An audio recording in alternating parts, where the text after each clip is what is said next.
भी नहीं की। तो जो भी चीज हम बता पाएंगे तो ये एक आगे वाली पूरी की पूरी मानवता के लिए ये आगे के लिए मिसाल बनेगी और वो इसके ऊपर कंटिन्यू रखेंगे। तो ये बहुत इंपॉर्टेंट चीज है कि जो चंद्रयान 2 में जो भी चीज हम कर रहे हैं वो चीज आज तक कोई देश नहीं कर पाया है।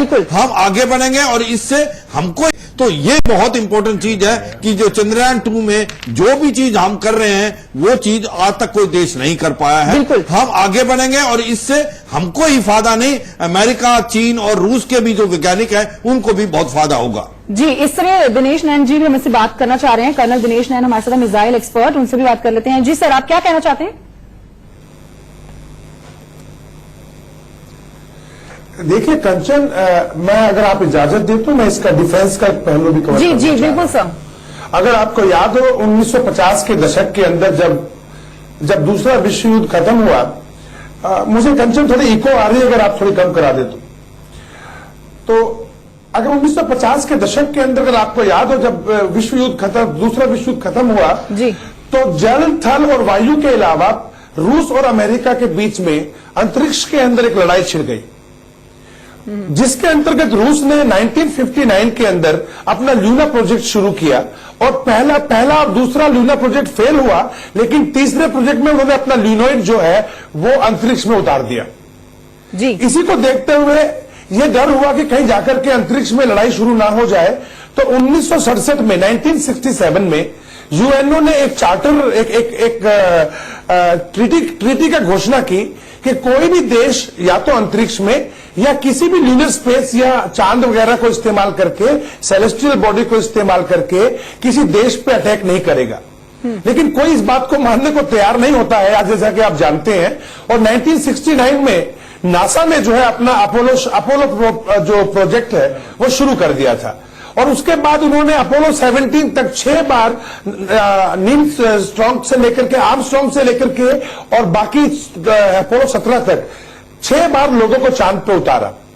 इसी रेस में भारत और चीन धीरे धीरे करते हुए 1970 के दशक के बाद में आगे आए और हमने जो लीप असली ली वो हमने ली थी 2008 के अंदर, जब हमने पहली बार हमने चंद्रयान 1 को चंद्रमा पे भेजा। देखिए इसके अंदर समझने वाली बात मेन ये है कंचन की जो ये पेलोड आप भेज रहे हो उसमें है क्या क्या, अगर डिफेंस एंगल से देखें आप तो उसमें है हाई एनर्जी एक्सरे पेलोड।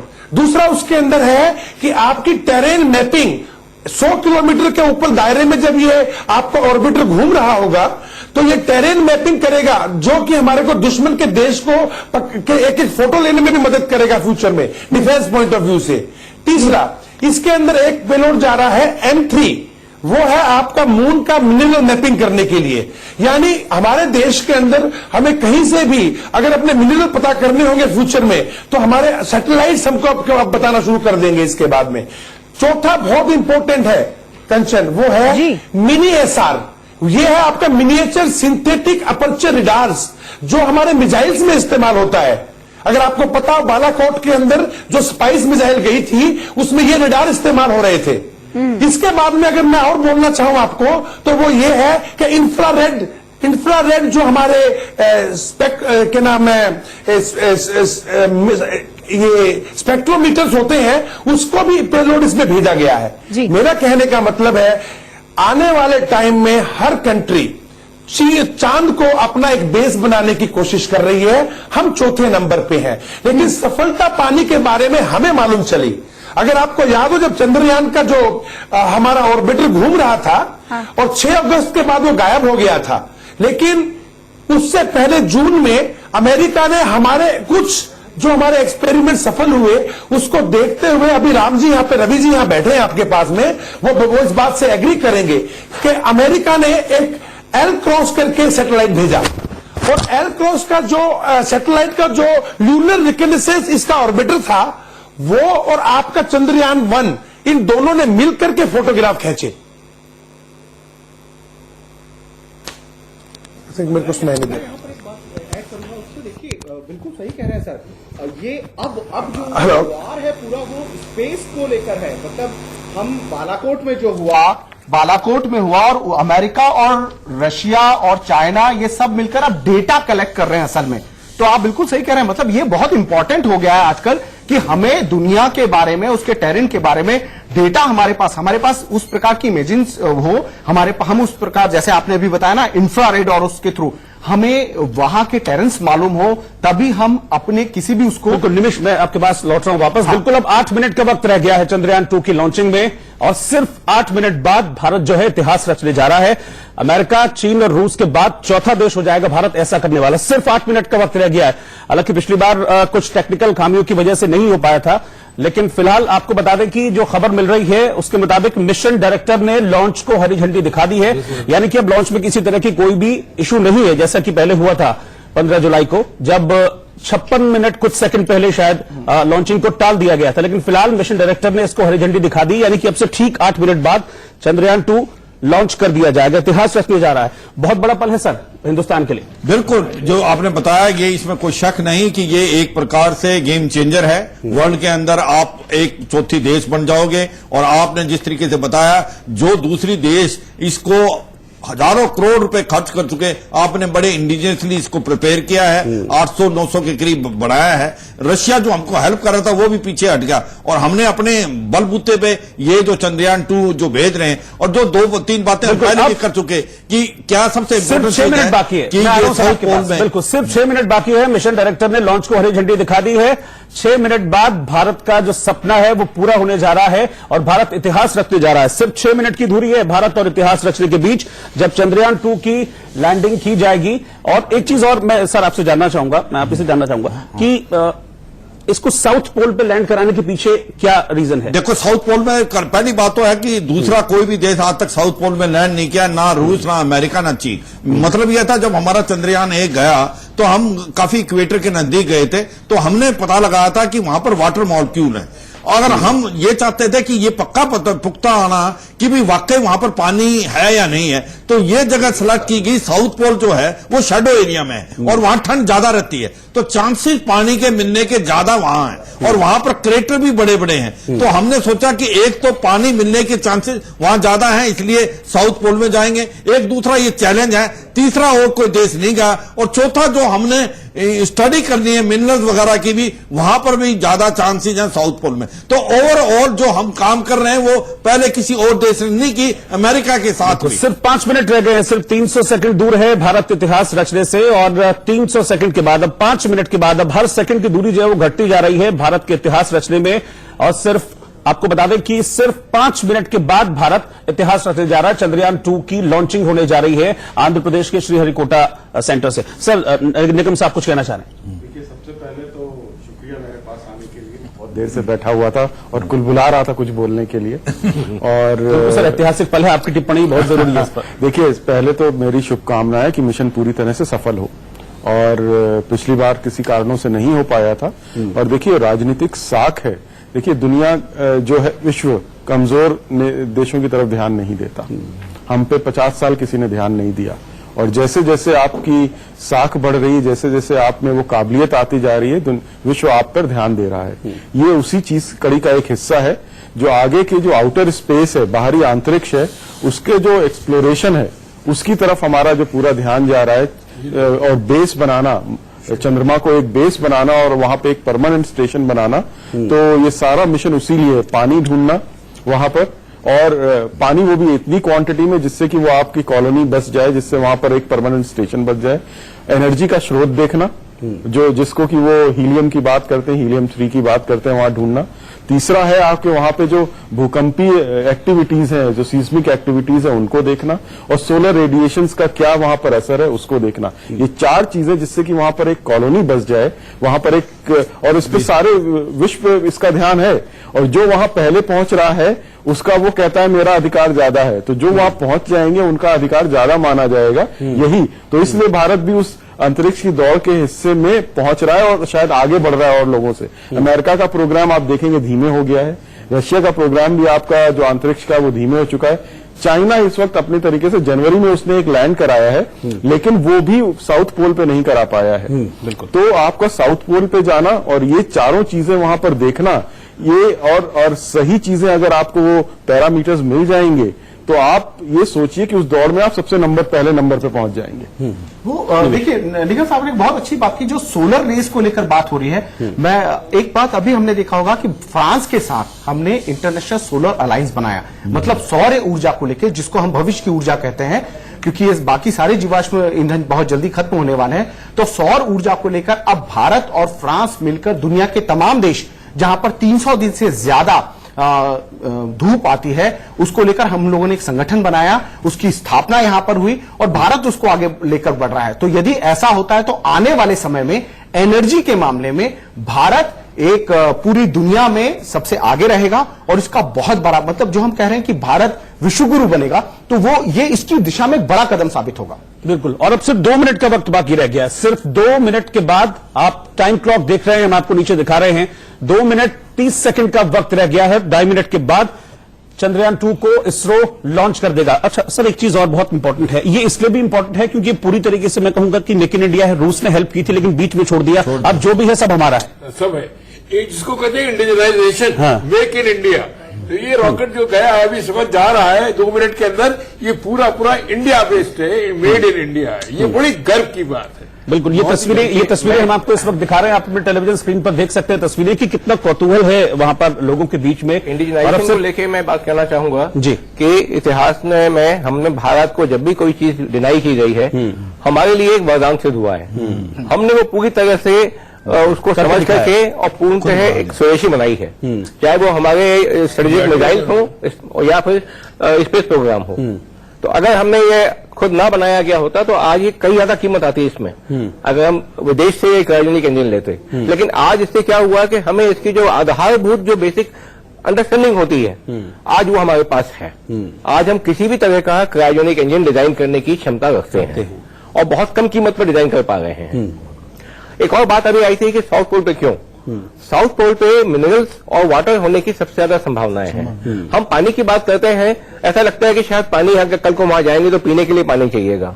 खाली पीने की ही बात नहीं है, पानी हाइड्रोजन और ऑक्सीजन 2 चीजों से मिलकर बनता है। आपको अगर स्पेस में चांद पे ही नहीं आगे भी अगर जाना है तो सांस लेने के लिए ऑक्सीजन चाहिए। कल को अगर पानी मिलता है चंद्रमा पे और हम उसको इस्तेमाल कर पाते हैं तो लंबी दूरी के जो स्पेस मिशन है वहां हमें ऑक्सीजन मिल पाएगी।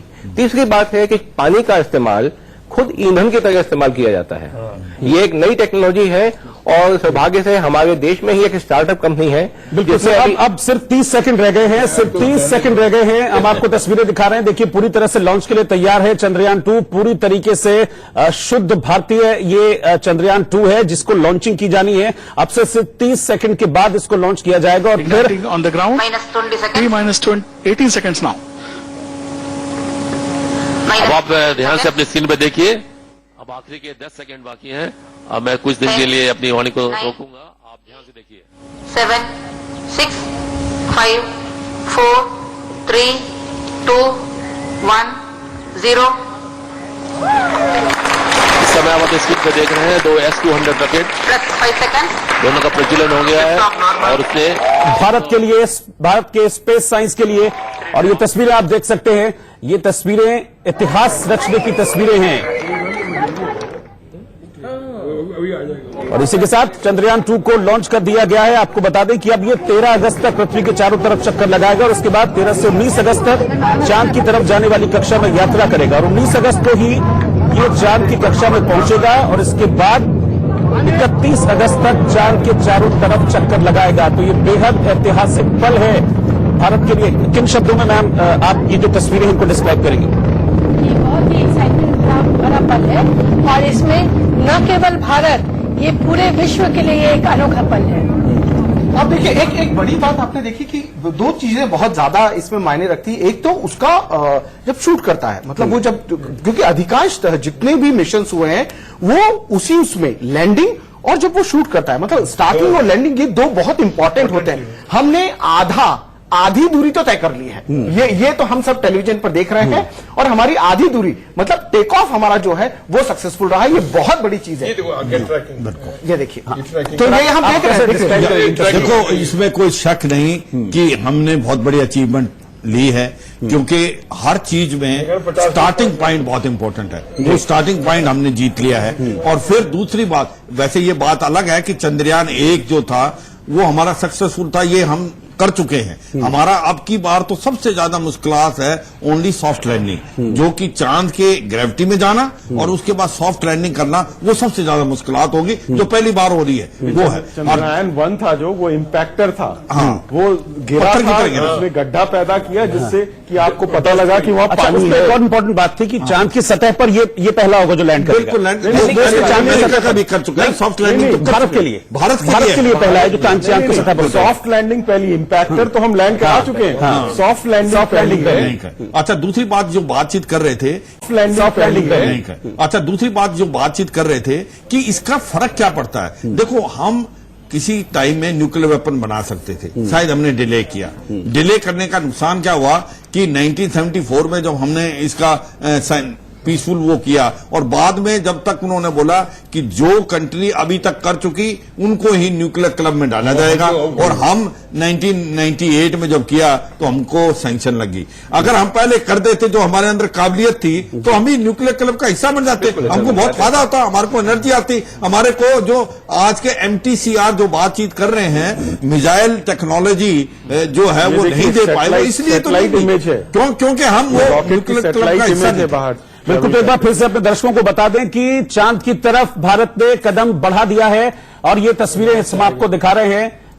ये देखिए, ये तस्वीरें हैं, ये गर्व करने की तस्वीरें हैं, ये इतिहास रचने की तस्वीरें हैं। अब चंद्रयान 2 जो हमारा है वो चांद की तरफ चल दिया है। सर, ये तस्वीरें क्या बता रही है? ये टेक्निकल चीज है, ये तस्वीरें क्या बता रही है सर? सर, ये तस्वीरें क्या बता रही है? ये बताया, इसमें जो ट्रैकिंग दिखाई जा रही है इसकी 110 सेकंड पे इसका स्टेज सेपरेशन होना था। तो अभी ये दिखाएंगे कि ये वो स्टेज इसका है। अभी आपको 3 दिखाई दे रहे हैं रॉकेट छूटते हुए। अभी जो 2 बूस्टर हैं वो इससे अलग हो जाएंगे, और ये लिक्विड प्रोपल्शन स्टेज है वो टेक ओवर कर लेगी। तो ये जो स्टेज सेपरेशन है ये भी एक बहुत महत्वपूर्ण होता है, बड़ा खतरनाक समय होता है, और कई बार इन्हीं में गलतियां हो जाती हैं। तो जैसे ये स्पेशलाइजेशन हो जाएगा, हम एक कदम और आगे बढ़ जाएंगे। अगर देखें, जो कितना हैवी रॉकेट है, उसका जब फ्यूल जलने के बाद में उसको वर्क करने के लिए ऊपर में 3 रॉकेट और नीचे में 3 रॉकेट, जिनका की थ्रस्ट अलग अलग है, उसने मेन रॉकेट से इसको Now the heat shield separation will take place, and again you from our videos on board you will be able to see the heat shield separation from the vehicle. अभी आपके screen पे heat shield को मुख्य rocket से अलग हुआ है, उसका दृश्य आपने देखा। Beautiful view of the 2 halves of the fairing separating from the launch vehicle. L110 performance normal. L110 जो कि हमारा कोर रॉकेट है, वो सामान्य रूप से आगे बढ़ता जा रहा है। उसी के साथ में आगे के सैटेलाइट और cryo stage. As I was mentioning, the L110 stage develops a peak steady state thrust of about 1700 kilonewtons together. The stage is 21.2 meters long and has an outer diameter of 4 meters. The L110 weighs about 130 tons and has 114 tons of liquid propellant consisting of N2O4 oxidizer and US-25 fuel. Range Operations Director Shri K. Ponginen on the screens now.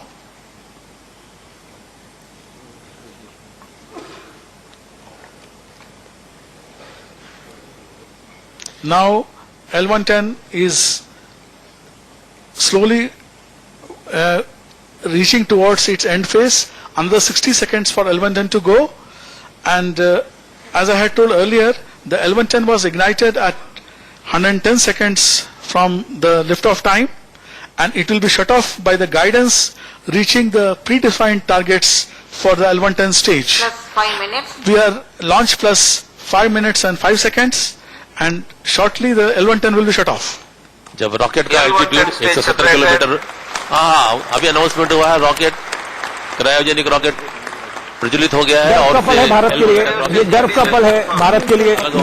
The cryogenic stage has ignited, and I don't know whether you can hear the clappings of the working level scientists expressing their happiness on the ignition of the cryogenic stage. The performance of the cryogenic stage is looking normal at this stage. The intended path and the actual path falling exactly one over another. अभी जैसा कि announce किया गया है, तीसरे चरण का C-25 cryogenic के C-20 इंजन को प्रज्वलित किया गया था। इससे करीब 20 टन का प्रणोद प्राप्त होता है और इसका विशिष्ट आवेग करीब करीब 442 सेकेंड है।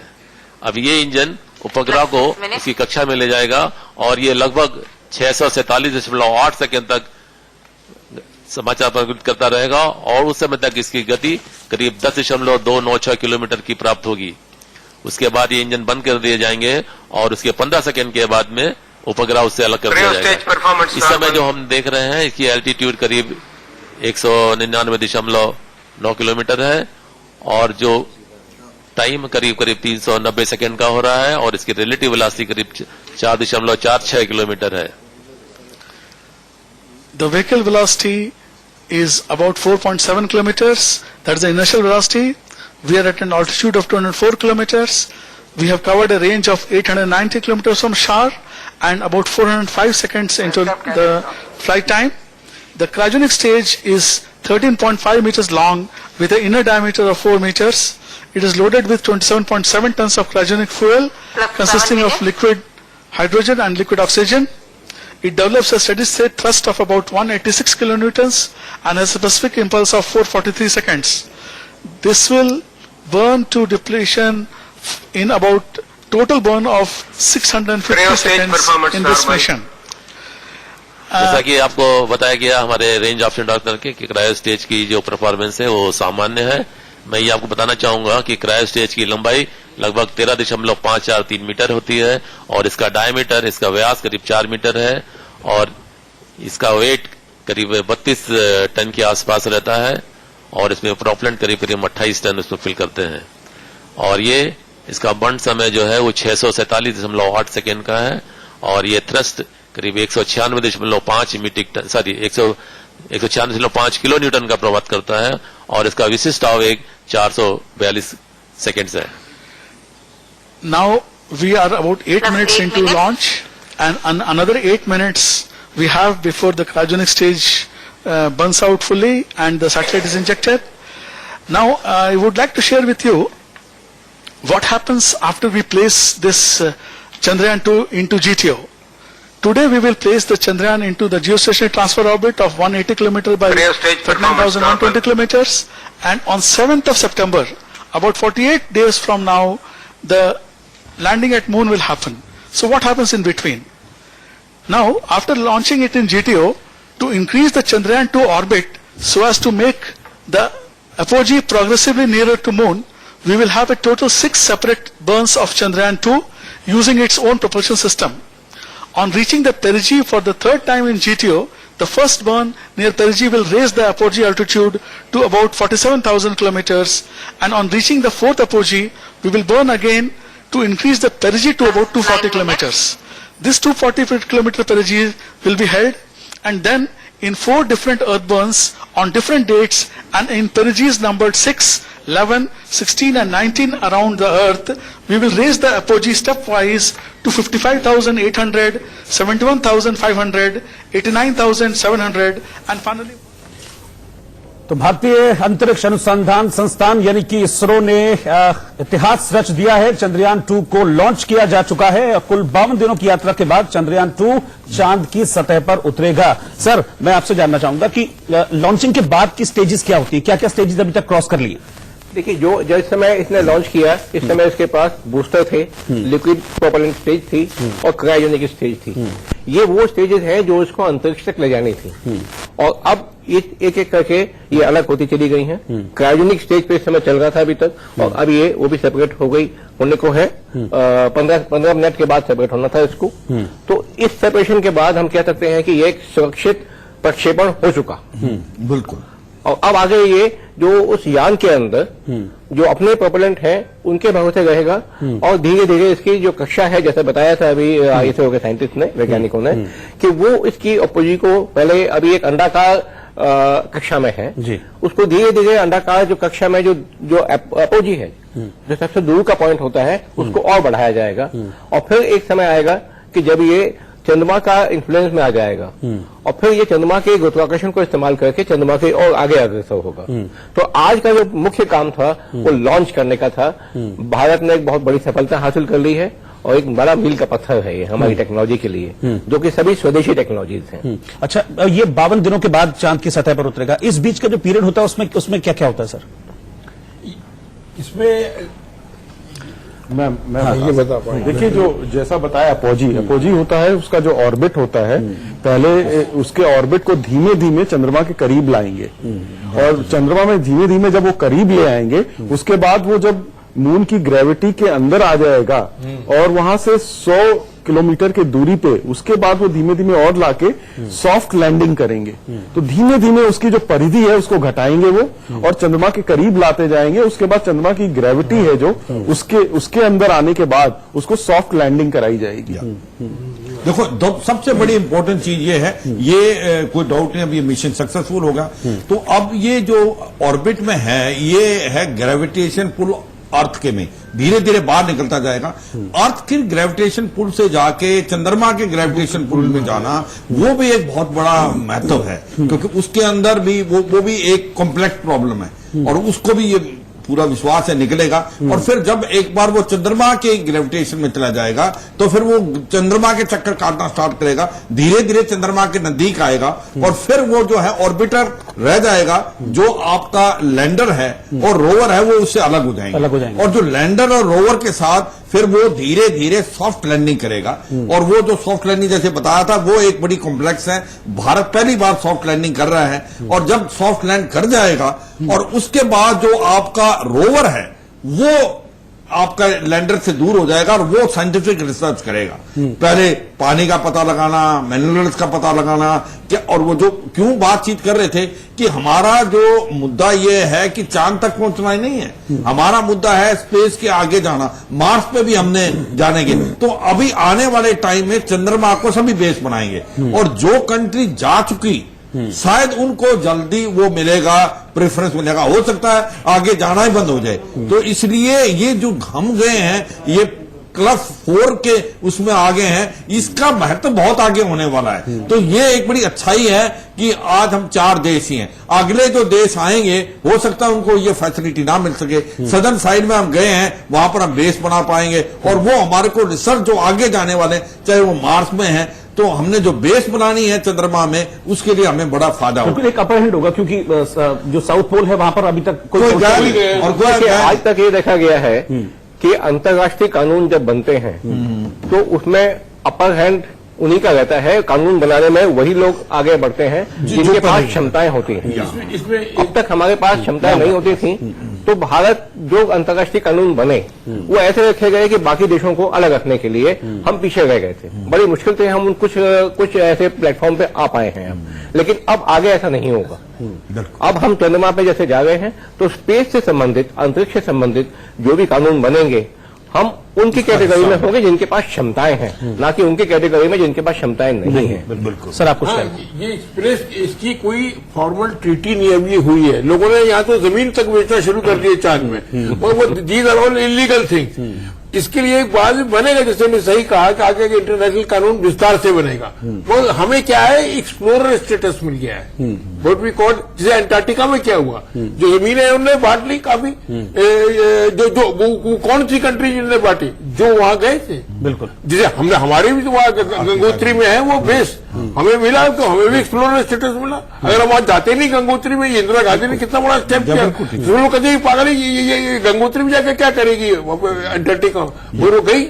एक और बड़ी महत्व की बात है, जो अपना देश है हर चीज में सक्सेसफुल नहीं हो सकता।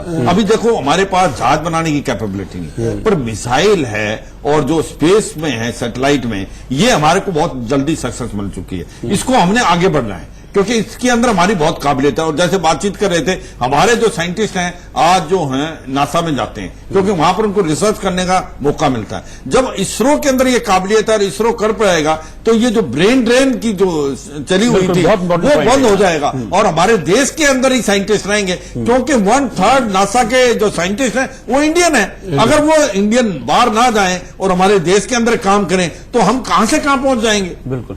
देखिए, दूसरा ये अभी अगर पूरे मिशन को देखें, ये आसान हिस्सा है मिशन का, प्रक्षेपित कर देना और उसको ऑर्बिट में डाल देना। असली जो अब चुनौतियां सामने आएंगी वो जटिल हैं। किस तरह से एक ऑर्बिट से दूसरे ऑर्बिट में जाना, ठीक है, अर्थ के ऑर्बिट से मून के ऑर्बिट में जाना और फिर उसको वहां लैंड कराना, क्योंकि मून की ऑर्बिट अर्थ के ऑर्बिट से एकदम अलग है और आपका जो यंत्र है वहां पे डिफरेंट तरीके से काम करेगा। तो सॉफ्टवेयर बहुत ही प्रिसाइज और परफेक्ट होना चाहिए। और दूसरा, ये जो है आपका, ये आगे अंतरिक्ष, देखिए व्योम आपका, उसका अंत ही नहीं पता आपको, बिल्कुल। तो उसके एक्सप्लोरेशन के लिए जो वहां पर एक स्टेशन बनाने की बात हो रही है और वहां से फर्दर लॉन्च करने की जो बात हो रही है, जो अभी कठिन है, जिससे आपको कि कई बार जो चंद्रमा की जो ग्रेविटी है उसका इस्तेमाल करना पड़ता है, जो कि बड़ी अनप्रिडिक्टेबल रहती है।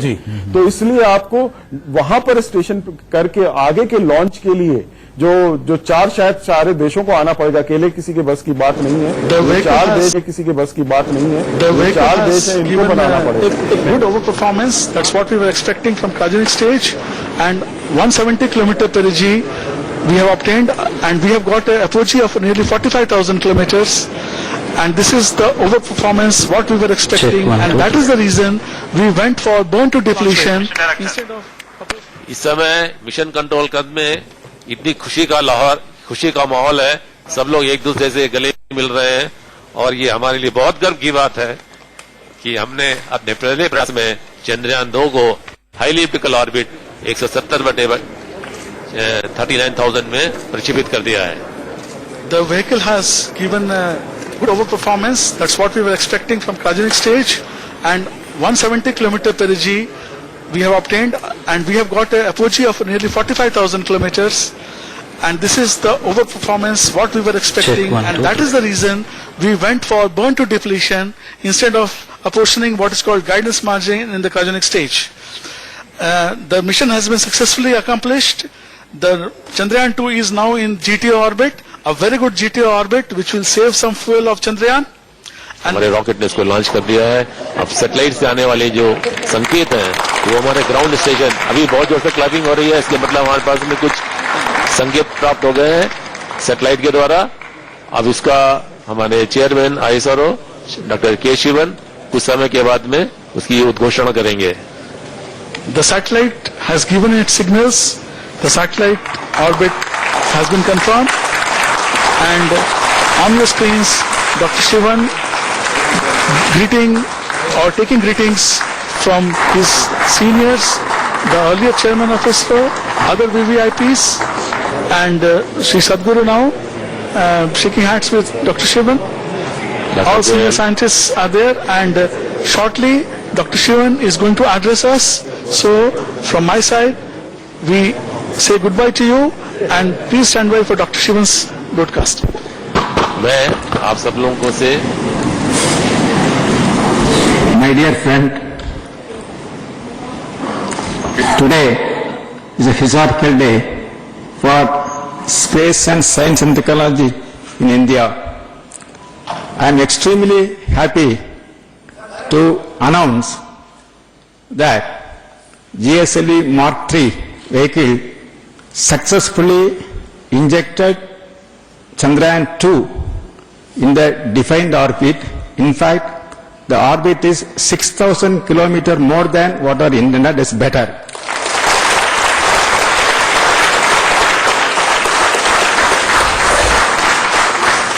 That way, the satellite people have more life, more fuel, and for playing with their maneuvers. Actually, it is the beginning of a historical journey of India towards moon and to land at a place near South Pole to carry out scientific experiments to explore unexplored. In fact, after that a serious technical snag we had, and we fixed that technical snag, now ISRO bounced back with flying colors.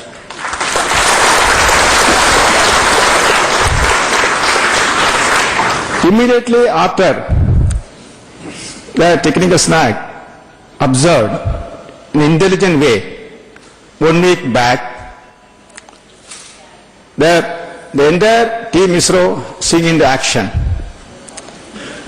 In fact, next 24 hours, the work done in this center was mind-boggling.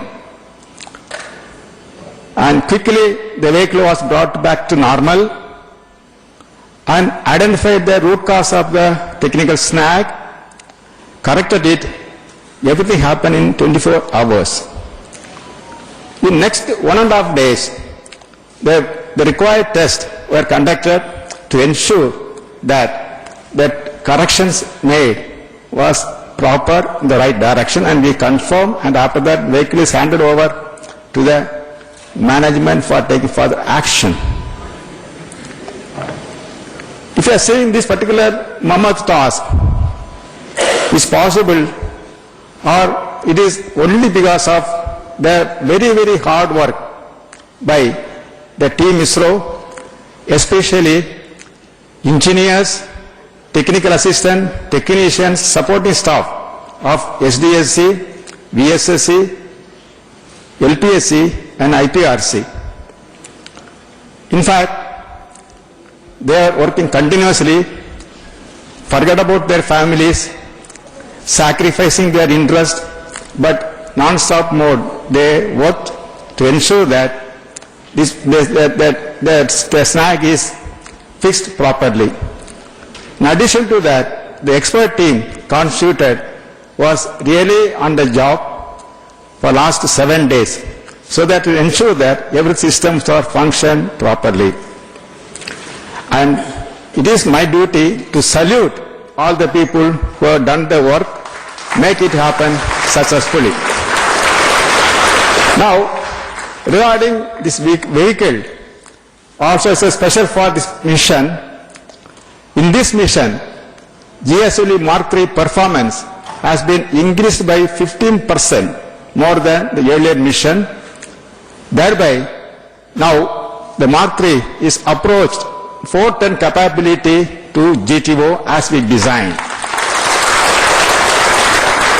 My compliments and congratulations to the launch vehicle team for really doing excellent work to enhance the performance capability of the vehicle. Now, if you are talking about Chandrayaan-2, this is actually 3 satellite missions stacked in a single launch vehicle mission, wherein 2 systems are not known to us. First time we have developed, that is lander Vikram and rover Pragyan. Let me tell one more thing. I would say that last 1.5 years, the satellite team really burned midnight oil to make the Chandrayaan-2 as per the suggestion given by the National Committee, almost reworked the entire spacecraft last 1.5 years, and they worked without any gap. They made it and brought to the launch. My best compliments and congratulations for the satellite team for bringing the Chandrayaan-2 to the launch pad at the earliest. My dear friends, now having injected the satellite or Chandrayaan-2 in the intended orbit and better than that orbit, whatever the satellite team wanted to do tomorrow, the launch vehicle done today to you. And your earthbound maneuver is going to be additional bonus for you. That is good. Now the mantle is given to satellite team or Chandrayaan-2 team, mission team. They are going to do the 15 very crucial maneuvers in next 1.5 months, and finally bringing the Chandrayaan-2 around the moon to place. After that, the D-Day will come, and that day we are going to experience 15 minutes terror to ensure the landing is safely near South Pole. And to carry out the project of this magnitude, definitely the credit must go to the team ISRO along with the contributions from the review team, quality personnel, as well as industry. All of them work together to ensure that the success of this mission. Let me thank all of them for giving wonderful contribution to ensure the Chandrayaan 2 mission is successful. For this mission, we are waiting for a long, not only ISRO, not only India, the entire globe was waiting for this particular mission success. Now we achieved. And let me once again congratulate to all the Team ISRO members for doing wonderful work. My dear friends, our task is not over. Now the mission team, Chandrayaan 2 mission team is going to work on the Chandrayaan to bring and land near South Pole very quickly they are going to do. At the same time, already we have taken review today to talk about next mission and the Carto 3 mission. Our next series of mission we are going to have in this year, and I am sure that as usual the ISRO will work together and take the task and ensure that we are always successful and meet the demands as given by the management. Once again, I profusely thank all of you for this excellent success, because the success is coming after a call out. That always giving sweet. The sweet is not small, they give double sweet. And Chandrayaan PD is now very happy because whatever they are going to do tomorrow, they already happened today. So they are happy. And we will work together and will ensure that we making the Indian flag flying high in this specific technology area. And thank you, as well as Jai Hind.